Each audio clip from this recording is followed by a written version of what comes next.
talks in Islamabad, and the latest that we have is that talks have been extended for a second day.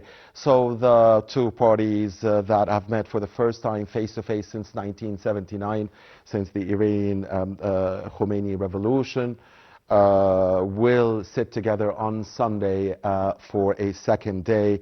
It is 1:40 here in Cairo, 4:40 a.m.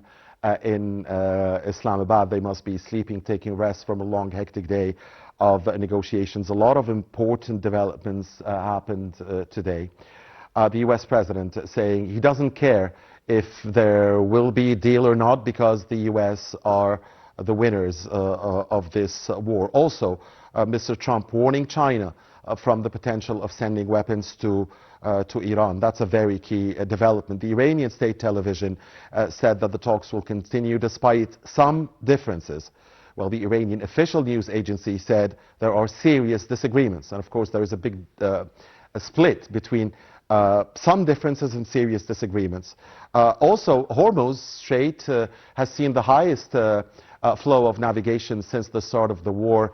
A few hours ago, at least 19 ships were reported to have crossed, according to data coming from Hormuz. But a lot is still obscure about the Hormuz Strait. The Americans are saying that they've sent minesweepers and destroyers, and that their destroyers have passed through the Strait of Hormuz. Iran has denied this, and the Iranian Revolutionary Guards Corps said that is warning any non-commercial ship or any military ship from trespassing without the authorization of Iran, and denied the reports that the minesweepers or the American warships did pass through the Strait of Hormuz. This is happening as the Israeli war crime suspect prime minister is trying to sabotage the talks via his attacks in Lebanon and stirring unrest in southern Syria, in Suwaida as well. And he had a verbal spat at Turkish President Recep Tayyip Erdogan today. That's a very important development as well. We didn't hear anything about nuclear negotiations or uranium negotiations. We know little about what has or what hasn't been discussed, but what we know is that there is a second day. With us now, a second day of talks. And this in itself must be somewhat of a good sign. With us now live over the phone is foreign relations expert Dr. Mohamad El-Ezaby. Dr. El-Ezaby, good morning. Thank you as always for joining us. Looking forward to your insight. Good morning to you, Mr. Mohammed. I don't know if you have listened to my introduction, because if you have, then I don't have to pose any questions. Maybe you get the mic and you speak. Did you listen to my introduction? Yes. Okay, please go ahead, sir. Okay, everything you said is all right. This talk still ongoing, extended into late night and early morning sessions. Negotiations have entered a more technical phase with expert committees working on detailed proposal. Both sides have begun exchanging written drafts, signaling a shift from political messaging to practical bargaining. So these negotiations represent the most direct and significant engagement between Washington and Tehran in decades. The shift from indirect to face-to-face dialogue reflects cautious confidence building. Pakistan is playing a central mediating role, positioning itself as a key diplomatic actor. The main issues under discussions up till now, straightforward. The United States is pushing to secure maritime navigation and remove threats to global shipping, while Iran seeks to maintain strategic leverage. Lebanon front. Iran is linking progress in talks to a ceasefire, and reduce Israel military activity in Lebanon. Uh, Sanctions and financial assistance. Tehran is demanding economic relief and access to frozen financial assist. Yes. Also, the nuclear file, Washington continues to prioritize restrictions on Iran's nuclear program, a complex and long-time issue. In your introduction, you say we didn't listen anything about nuclear project, but one of the main differences or challenges between Tehran and Washington is nuclear file, rocket Absolutely. file, and Hormuz Strait. I think that the Lebanon front may be not important now, although Iran insists to put Lebanon in the negotiation or in any agreement, but by starting negotiations between Lebanon and Israel in the United States in next days can solve this point. But the nuclear file, Hormuz Strait, rocket file are very important and still are challenges in these negotiations. Right. Allow me to thank you, Dr. El-Ezaby, for talking to us really and if we had a reporter in Islamabad, he wouldn't have given us also that very nice briefing that you gave to us. Dr. El-Ezaby, you've had some good predictions about the flow of events before with us here live on air. I wanted to ask you about that specific point regarding Israel. Now, it's very obvious that the Israeli war crime suspect prime minister is trying to sabotage the talks. And in fact, as soon as, as the talks got started, and even before they got started, as soon as the ceasefire got started, he hit Beirut in a way that wasn't seen since 1982. Then the American president asked him to tone it down. And so he said, okay, I'm not going to hit Beirut, but obviously he's hitting southern Lebanon. He's obviously also making a lot of disruptions in southern Syria at the moment, that's the way there. And there are reports also that he's asking the American administration for some promises that even if the Americans reach a deal with the Iranians, that Israel would still, have the green light to strike at Iran whenever it feels threatened. And it seems they always do, or at least try to pretend they are. And he also had some very strong words directed at the Turkish president, Recep Tayyip Erdogan, today. And of course, the Turkish president had accused Israel before of trying to sabotage the war. And he too has had some very strong words about genocide in Gaza. The question here is, will Israel be able to sabotage the talks? Three questions. One, will Israel be able to sabotage the talks? Two, will it get the free hand it wants against Iran, even if there is an American-Iranian deal? And the third, how far is Israel ready to go and pick a new fight against a new country, because it seems they cannot survive without instigating wars and fighting at several fronts at the same time? Well, for your Greek questions already, I appreciate what you asked. The first question is about Israel. Israel now want to destroy any kind of negotiations. Up till now, Israel is still strike Lebanon, still made a massacres in Lebanon.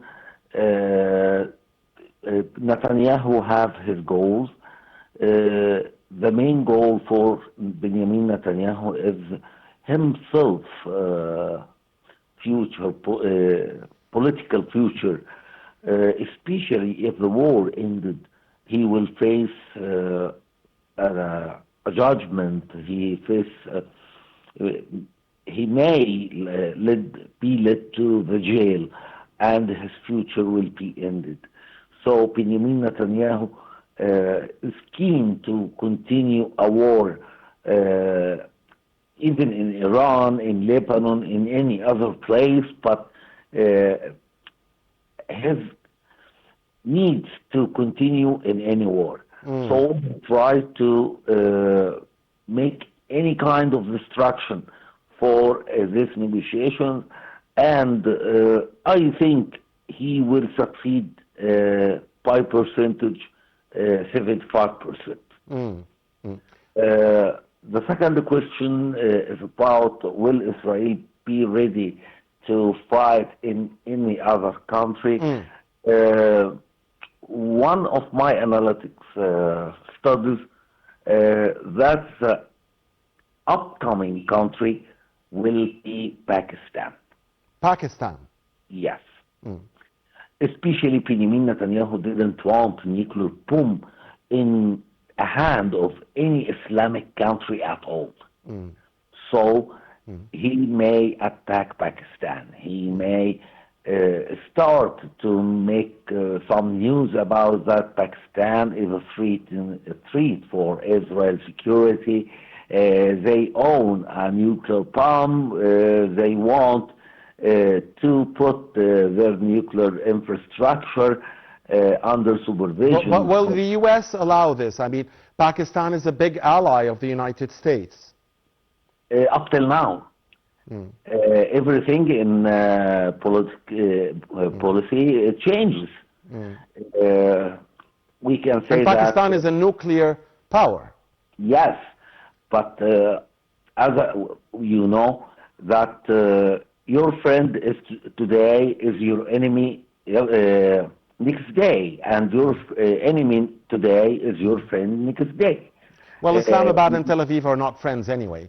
And the Pakistani army chief has had also very strong words about Israel's practices in the region. In fact, the whole world, with the exception of Washington, has had very strong words. Listen to Spain, listen to France, listen to China, listen to Russia, listen to South Africa, and listen to Brazil. I mean, I don't know if Israel has any supporters other than the United States. If we come back to the war between Pakistan and India, India owns its F-16 plans, while India didn't use it in front of China, G20 and G10 plans. United States didn't allow India to use it. Especially, it will be a scandal for American witness. So they want to test the power of Pakistan in this war, and they find how powerful is Pakistan. So Israel now consider Pakistan the upcoming next enemy. A very disturbing prediction, Dr. El-Ezaby, but you've had some very strong predictions before. So, and there is some sense, I mean, well, to what you're saying. So, but of course, that would be very disturbing, potential confrontation. Now, I want to go back to the Islamabad talks, Dr. El-Ezaby. The U.S. president now says, although he obviously was very keen on reaching a deal, just like the Iranians, he now says, I don't care if we reach a deal or not. And he's warning China from sending China that lured Iran into accepting the talks. He's warning China from sending weapons to Iran. Is this nervousness from the part of the American president? Is this, you know, the precursor to a World War III? Or is this just Trump speaking out of his head, just as he always does? Well, Donald Trump said that because he is up till now make air bridge for weapons from United States to the Middle East. He is sending G.W. Bush airplane carrier to the Middle East. He sent many rockets, especially a kind cruise rockets, GPU bomb, a system of air defense to the area of Middle East and Israel. So he thinks that China will help Iran and by sending him some weapons. And if China send Iran any kind of air defense, it will be a scandal for American weapon. So he made this speech to send a message to China: don't help Iran. And this give us an indication that Donald Trump put a percentage more than 75% that the negotiation will fail.